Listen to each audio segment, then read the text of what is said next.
Oke, sebelum Mimin melanjutkan cerita selanjutnya, sebelumnya jangan lupa tekan tombol subscribe dulu, supaya Mimin semangat untuk upload videonya.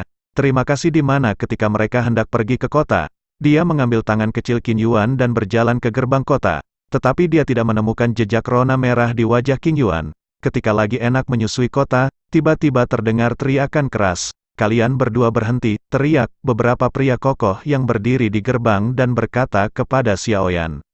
Pos pemeriksaan yang didirikan di pintu masuk kota Qincheng dengan ketat memeriksa pejalan kaki yang lewat. Ini benar-benar neraka. Sejak keluargamu dihancurkan, kota itu sangat ketat. Aku tidak tahu apa yang terjadi. Sepertinya mencari pembunuhnya. Karena pembunuh itu berani menghancurkan keluargamu. Dia pasti orang hebat. Kamu harus berhati-hati ketika keluar. Kudengar pembunuhnya masih di kota, bisik orang-orang di sana. Xiaoyan mendengar orang lain berbisik begitu dia berjalan ke kota bersama Qin Yuan. Qin Yuan, apakah kamu tahu mengapa keluargamu dihancurkan seperti ini? Xiaoyan bertanya dengan rasa ingin tahu. Aku tidak terlalu tahu. Aku ingat sepertinya Patriarch punya sesuatu. Qin Yuan sedikit sedih. Meskipun keluargamu tidak terlalu baik padanya, tetapi bagaimanapun juga, dia menerima kebaikannya untuk merawatnya, dan dia masih merasa sedih karena keluargamu dihancurkan. Xiaoyan segera berkata untuk menghibur Qin Yuan, dan kemudian dia membawa Qin Yuan menuju toko obat. Xiaoyan hanya ingin tinggal di penginapan, dan mengetahui bahwa dia tidak punya uang untuk membayar, jadi dia tidak bisa segera berbicara dengan Qin Yuan. Lalu dia mengajak Qin Yuan, ayo pergi ke tempat lelang pil, aku perlu membeli beberapa bahan obat. Setelah mendengar ini, Qin Yuan tidak bisa membantu tetapi berjalan menuju pelelangan dengan Xiaoyan. Sesampainya di tempat lelang, 3 karakter yang memakai jubah alkemis Uyuan berdiri di atas plakat tinggi, yang terlihat sangat megah. Jubah Uyuan adalah rumah lelang terbesar untuk pil bahan obat di Qincheng, dan juga merupakan pilihan pertama bagi alkemis untuk melelang pil dan membeli pil kelas atas. Xiaoyan menyamarkan Qin Yuan untuk mencegah dia supaya tidak dikenali. Keduanya berjalan masuk mengenakan jubah yang menutupi seluruh tubuh. Segera setelah mereka masuk mereka mencium aroma menyegarkan, yang akrab bagi Xiaoyan dan itu adalah aroma pil dari pil tingkat tinggi. Apa yang perlu kalian pesan? Seorang pria yang tampaknya cerdik mendekati Xiaoyan, dan bertanya sambil tersenyum. Meskipun banyak orang datang untuk melelang barang, dan ada juga dari mereka yang ingin membeli pil untuk meningkatkan kekuatan diri, tidak dapat dihindari bahwa beberapa orang seperti Xiaoyan akan muncul. Saya perlu melelang pil, dan omong-omong saya juga meminta beberapa bahan obat langka, tapi saya tidak tahu apakah Anda memilikinya di sini. Jawab Xiaoyan, dengan suara rendah. Obat-obat apa yang ingin kamu lelang? Adapun bahan obat tolong jangan khawatir, aku memiliki semua yang kamu butuhkan, jawab pelayan itu dengan tersenyum. Seorang pelayan itu bagaimana dia bisa gagal melihat apa yang dipikirkan Xiaoyan, jadi dia buru-buru berkata untuk menghiburnya, saya tidak tahu obat tingkat apa yang perlu dilelang. Pria itu memandang Xiaoyan dengan hati-hati dan bertanya, peringkat 9 inti emas, jawab Xiaoyan. Apa? Seluruh pelayan itu dengan kaget. Ada apa? Apakah nilai lelangku terlalu rendah? Hujar Xiaoyan. Tuan, tidak ada VIP, tolong tunggu sebentar, saya akan memanggil penanggung jawab kami. Pria itu jelas terkejut saat mendengar pil peringkat 9 inti emas. Ada banyak kekuatan yang dapat ditingkatkan melalui kekuatan darah dan obat. Tetapi alkemis harus melangkah selangkah demi selangkah, tidak ada jalan pintas sama sekali. Jadi kelangkaan alkemis lebih dari itu di benua Doudi. Tidak heran pria yang menerima Xiaoyan dan yang lainnya sangat terkejut, karena dia biasanya menerima urutan pil ke-6 paling banyak, dan urutan ke-9 benar-benar sangat langka. Xia Zhanghei adalah penanggung jawab Jubao Uyuan dan seorang alkemis kekaisaran. Tuan, ada orang yang ingin melelang pil inti emas tingkat ke-9. Seorang pria parubaya kurus bernama King He berkata kepada Xia Zhanghei. Setelah mendengar itu, Xia Zhanghei segera menemui Xiaoyan. Ini adalah pil emas 9 peringkat dan beberapa obat penyembuhan yang ingin saya lelang. Selain itu, ini adalah bahan obat yang saya butuhkan kali ini. Saya harap Tuan penanggung jawab dapat membantu. Hujar Xiaoyan dengan sopan kepada Xia Zhanghei. Zhanghei menerima selusin botol pil emas peringkat ke-9 dan sebuah catatan dengan banyak bahan obat yang Xiaoyan tulis dan hatinya sedikit terkejut. Doudi, King He punya beberapa rencana dalam hatinya. Tuan, tunggu sebentar. Pada saat ini saya ada urusan sebentar, kata King He kepada Xiaoyan. Dan segera ingin pergi. Eksekutif Zhang, tunggu sebentar. Saya tidak tahu harus berkata apa. Tapi saya sedang terburu-buru dan tidak punya waktu. Jadi saya ingin menjual obat sesegera mungkin dengan imbalan bahan obat yang saya butuhkan. Hujar Xiaoyan berusaha menghadang jalan Xia Zhanghai. Setelah mendengar itu Zhang Hei segera menghentikan langkahnya. Apakah Tuan benar-benar ingin melakukan ini? Awalnya, saya berencana untuk mengiklankan obat ini, agar harganya naik tajam. Jika ini masalahnya saya akan mengatur pelelangan tercepat. Xiaoyan melihat Zhang Hei keluar dan seorang gadis dengan wajah lembut dan cantik. Dia berhati-hati dan sedikit takut. Dia masuk dengan teh yang enak, jelas dia telah diperintahkan untuk melayani Xiaoyan secara khusus. Dan King Yuan di samping mengikuti Xiaoyan dengan sopan. Xiaoyan melihat ruang pengumpulan harta karun ini, dengan hati-hati, dan menemukan bahwa struktur di sini sederhana, tetapi mengandung semacam tekanan tak terlihat. Tidak tahu apa itu. Itu seharusnya formasi. Aku tidak menyangka masih ada perlindungan formasi di sini, Raja Naga Mas tiba-tiba berkata. Sejak membiarkan Xiaoyan menerima untuk membawa King Yuan pergi, Raja Naga Mas berkata bahwa beberapa bahan obat hilang sampai hari ini. Xiaoyan masih berpikir apa yang salah dengan Raja Naga Mas. Tuan, ada apa dengan King Yuan? Mengapa kamu membiarkan aku membawanya? Hujar Xiaoyan bertanya-tanya dalam hatinya. Anak muda, kamu tidak tahu keberuntungan apa yang telah Anda ambil dan sekarang Anda masih mengeluh di sini. Anda akan berterima kasih kepada saya nantinya. Raja Naga Emas jelas memainkan teka-teki bodoh dengan Xiaoyan. Tak lama setelahnya, Xia Zhanghai kembali datang. Tuan, jika pil yang saya tinggalkan dijual dengan total 500.000 keping emas, maka setelah dikurangi dengan harga bahan obat dan 10% dari biaya penanganan pada catatan, sisa 300.000 keping emas sudah ada di kartu. Tolong jaga baik-baik. Hal-hal seperti itu, Zhang Hei tidak berani mengabaikan Xiaoyan di depannya. Segera Xiaoyan menyerahkan kartu kristal bermotif harimau dan cincin perantara. Kartu kristal bergambar harimau hanya dapat digunakan oleh mereka yang berada di kelas Doudi. Mungkinkah pria berbaju hitam di depannya adalah seorang Doudi? Selain itu, dia juga kaisar terendah yang dapat memperbaiki inti emas peringkat ke-9. Identitas ganda ini sungguh menakjubkan, karena tidak ada yang salah. Saya ingin berterima kasih kepada Tuan Zhang Hei dan lalu pergi. Xiaoyan berkata mengambil barang-barang di tangan Zhang Hei dan segera untuk meninggalkan jubah Uyuan. Tuan, tunggu sebentar. Baru-baru ini, urusan keluargamu penuh dengan badai. Di kota-kota ini berada di bawah kekuasaan militer.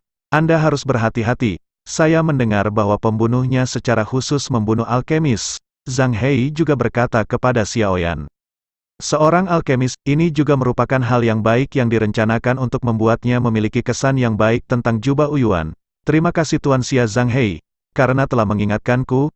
Aku kan segera pergi, hujar Xiaoyan menjabat tangan Zhang Hei. Apa sebenarnya identitas orang ini? Bagaimana dia bisa menemukan begitu banyak pil inti emas peringkat ke-9? Dan untuk apa dia membeli begitu banyak bahan obat kelas atas? Pria itu bertanya kepada Zhang Hei dengan hormat.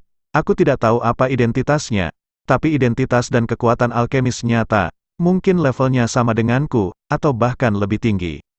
Karena jiwa memancar samar dari tubuhnya, berfluktuasi sangat kuat, dan aku bahkan tidak pikirkan tentang obat yang dia beli.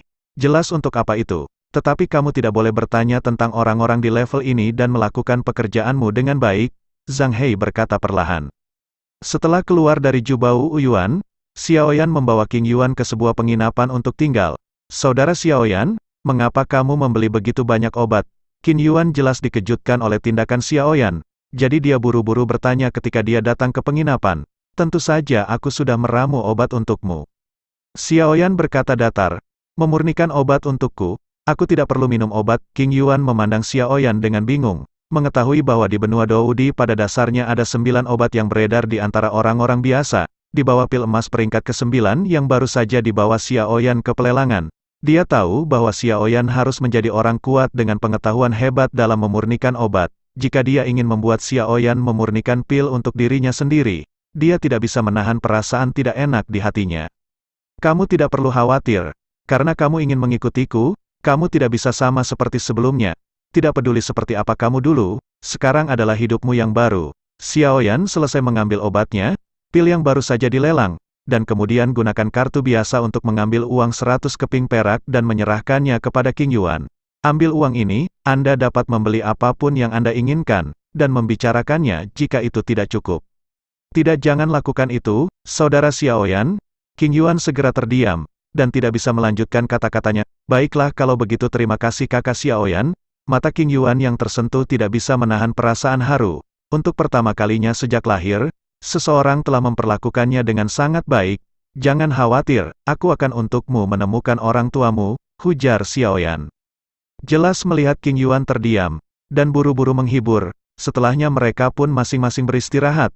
Di kamar Xiaoyan, ada apa dengan gadis Qing Yuan yang Anda katakan? Xiaoyan diam-diam menarik diri menutup kunci pintu dan membelai cincin Raja Naga Emas. Aku sudah memberitahumu sebelumnya. Jika kamu ingin mengetahui masalah ini kamu harus memperbaiki pil konsolidasi dan Beiyuan, dan kemudian memberikannya kepada Qing Yuan. Apa yang ingin kamu ketahui secara alami akan muncul ke permukaan. Tetapi menurut keadaan sekarang, dilihat dari situasinya, paling lama hanya sebulan. Jadi kamu harus bergegas, jawab Raja Naga Emas memandang Xiaoyan yang bingung. Keesokan harinya, beberapa bahan obat telah dilelang dari Jubao Yuan. Mereka pada dasarnya lengkap, tetapi sekarang hanya inti sihir yang kurang. Apa yang harus kita lakukan? Xiaoyan bertanya bingung. Saya baru saja datang ke benua Doudi, dan aku belum menemukan kekuatan dari binatang bis. Jadi aku tidak bisa memburu binatang ini, begitu saja. Memang benar bahwa inti sihir dari monster tingkat kaisar tidak begitu mudah didapat.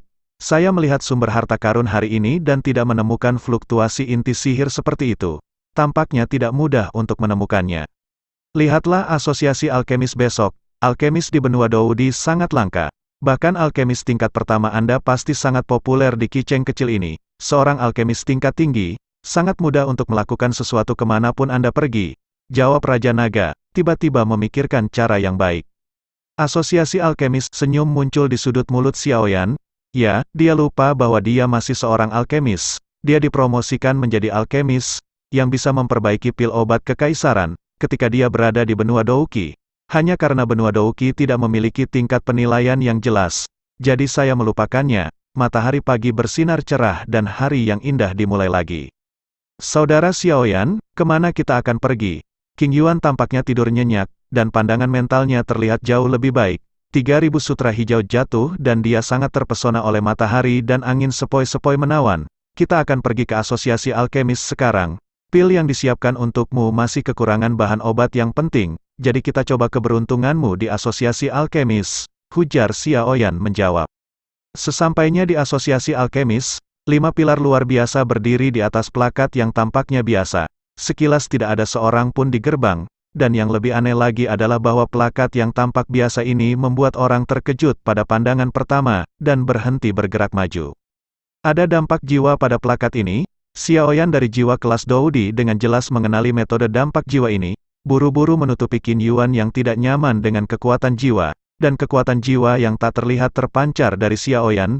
Jiwa Doudi, sudah lama sekali, di dalam asosiasi alkemis, seorang lelaki tua berambut putih merasakan kekuatan jiwa Xiaoyan, dan matanya bergerak dan menghilang seketika.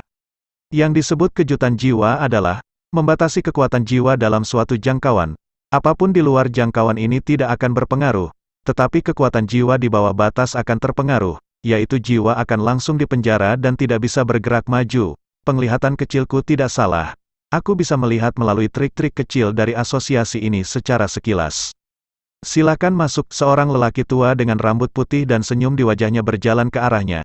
Xiaoyan merasakan kekuatan pria tua berambut pucat ini tidak lebih lemah dari miliknya.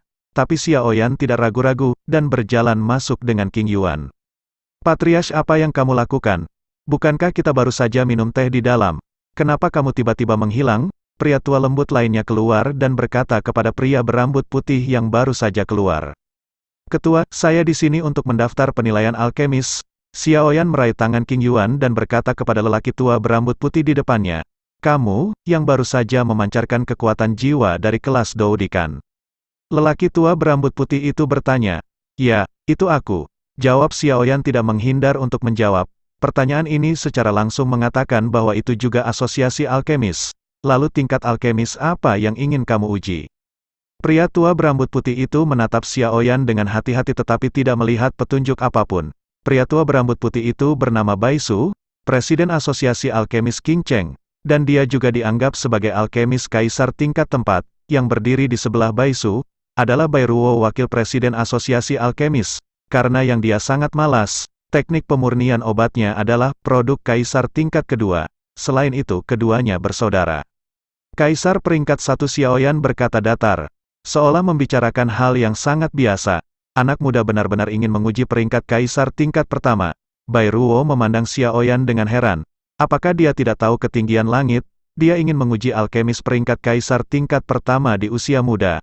Apakah ini gila? Ikut aku, Bai Ruo. Segera pesan untuk mempersiapkan evaluasi alkemis tingkat pertama. Asosiasi dilarang keras, siapapun dilarang keras masuk atau keluar. Selain itu anggota asosiasi dipanggil untuk mengamati. Bai Ruo berpikir Xiaoyan akan mengevaluasi alkemis tingkat 9. Ya, bagaimanapun juga bukan karena Anda dapat menguji alkemis dari peringkat kaisar dengan jiwa kerajaan kaisar. Tetapi ini menarik sekarang. Jangan mengecewakanku, Bai Su berkata perlahan sambil menatap Xiaoyan yang tenang.